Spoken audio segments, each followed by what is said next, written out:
Morning, everyone. Welcome to part 6. So I've been a bit late. I guess there's a few things. I'm not sure if people are enjoying this format. So I'm going to give it maybe this week and next week and see if people are interested. If not, I'll maybe stop it. There's no point going on if no one's really interested. So if you want, you can let me know. If you're not interested, just let me know. If you are, let me know as well. Okay.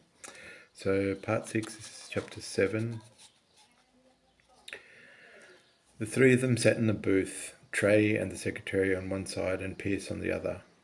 In front of Pierce was a cup of black coffee, its vapours wafting through the sunlight that streamed in through the louvered window. His plate was empty except for a few fries and the scrapings of ketchup. Trey still had most of the fries and his mouth full of burger that was held up to his face like a boy praying to the food gods. The secretary was halfway through her cheeseburger, slurping her milkshake like a teenager. So what's next? Pierce shrugged, looking outside at some random guy smoking outside. He was dying for a cigarette. Trey tried to talk with his mouth full, but it was inaudible. Don't worry, tell me when you're finished, Pierce said. What do you think? Turning to the secretary with a straw in her mouth and cheeks sucked in. She looked embarrassed as she put the milkshake down and wiped her lips with serviette, then wiped the back of her hand across her lips to get any excess milk or burger off her face. I don't really know. I mean, there was something I was thinking of, but it's probably silly, she said. The kid wasn't giving anything up with his mouth stuffed full of bits, and Pierce didn't know what else to do to waste time before going back to work. The secretary stopped talking and waited for some acknowledgement from Pierce that she should go on. In fact, she expected it. Go on, he said. Okay, so I was thinking that we all go to my place near Central Park and we can plan what we're going to do, she blurred with planned enthusiasm. What? You live in Manhattan? Pierce had disregarded everything she said except Central Park. She explained that she wasn't always the secretary and her life was somewhat okay, but that she'd like to hang out at her house and see what would be the best thing for Trey. Of course, he said, but what about work? Wait, I'll call and check what's happening there to see if they are missing us. Maybe I'll call James, he'll be cool. He dialed the number on his iPhone and James picked up. Recruit salute, James speaking, he said. Hey James, it's Pierce, what up? Hey Pierce, he whispered, you okay? Yep, why are you whispering? Pierce replied, a bit weirded out by his behaviour, although he was normally weird. This was above and beyond. No, sir, that won't be necessary, but thank you, James continued. Oh shit, what's going on? Pierce thought something was up. The phone went silent, and then a minute later, Pierce still hanging on, James came back to the phone. Hey, Pierce, he said frantically. What the fuck is going on? What do you mean? Pierce replied. Well, there are cops here that are asking for you, and they just took your computer off your desk and laptop and are taking them back to wherever they came from. What? He screamed. Yep, and they said that you need to contact them when you arrive back at the office. They said that they would check your house and they knew everything about you. Is there something I don't know about you that you haven't confided? He asked Pierce. What? No. But maybe they got my porn downloads. I knew that shit would bite me in the ass one day. Damn. Okay, I gotta go and figure this out. Right, said James. If you need me and you know where I'll be later tonight. Bye. Bye, James. Thanks. Pierce ended the call and put the mobile on the table. Guess what? Hey, what's your name, by the way? He asked the secretary.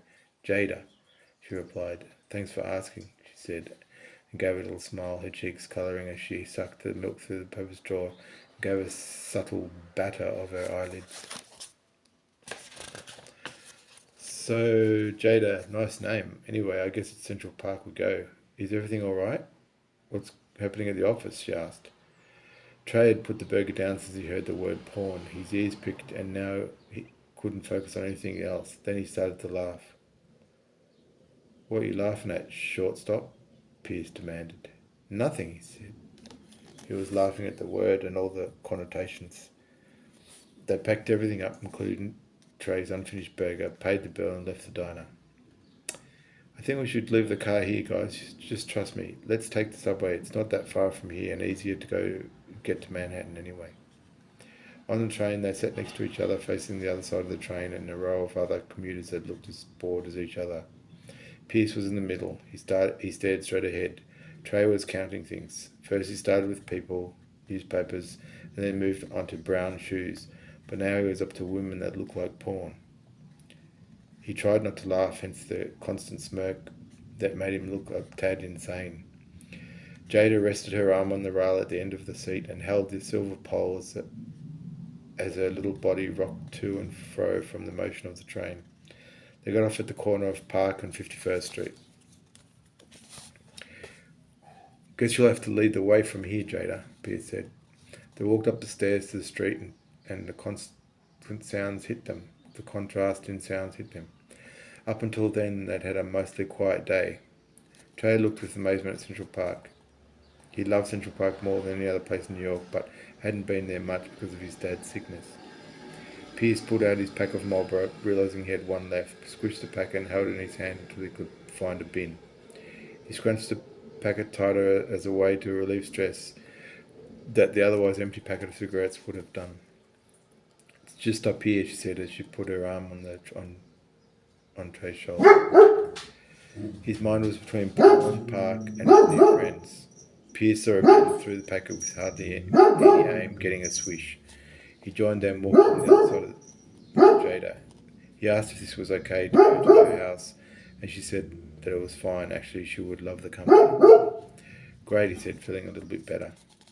The place they stopped at was a brownstone. It stone stairs with a thick stone railing, with Jada leading the way. The door was red and looked about 30% wider than the average door, with a black knocker in the middle that was a lion's head with a black ring rested in the mouth of the beast.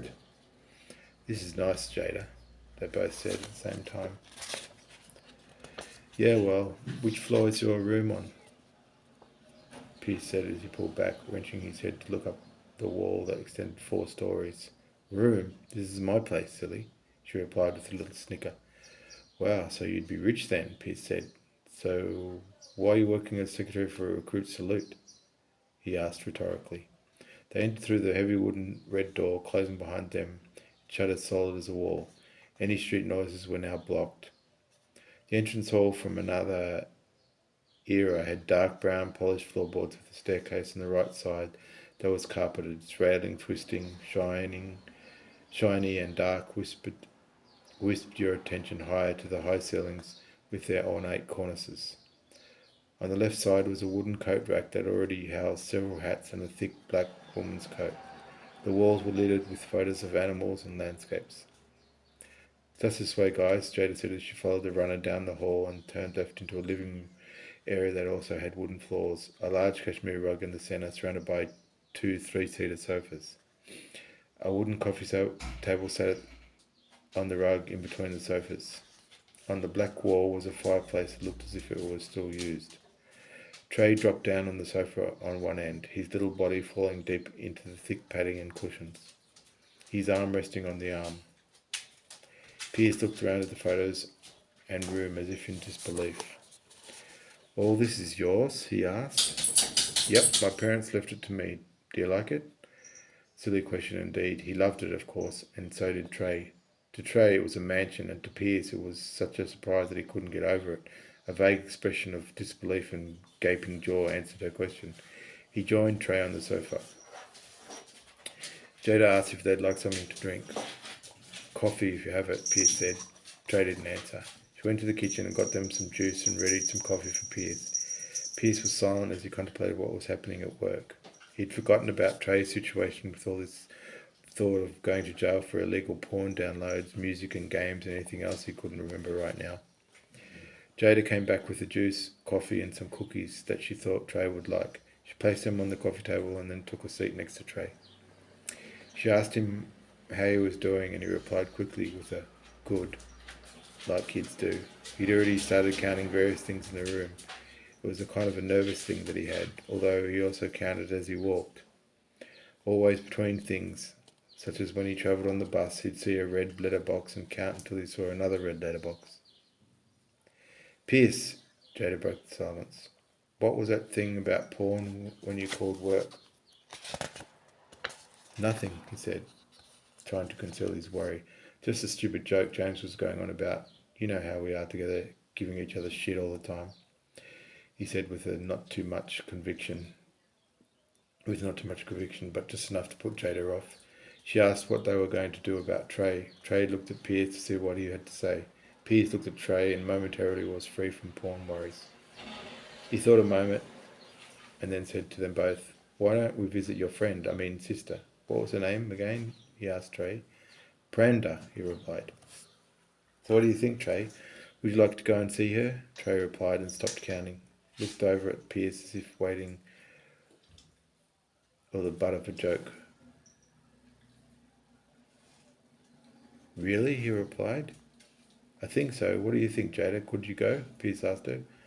"I could, and I'd love to, but what about work?"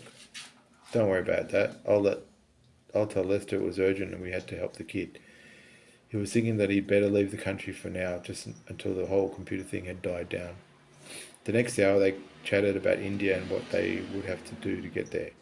Trey was excited. Jada took Trey shopping for a gift for Pranda and some new clothes. Pierce stayed at the house looking for airfares on the internet for the three of them and organising himself to go to another country. He thought that he'd meet up with James at the Three Monkeys later that night, as they often did. He decided not to tell the others what trouble he might be in, as if he thought it might be better that way for Trey and him. Okay, thanks guys. We'll talk to you next week. Ciao.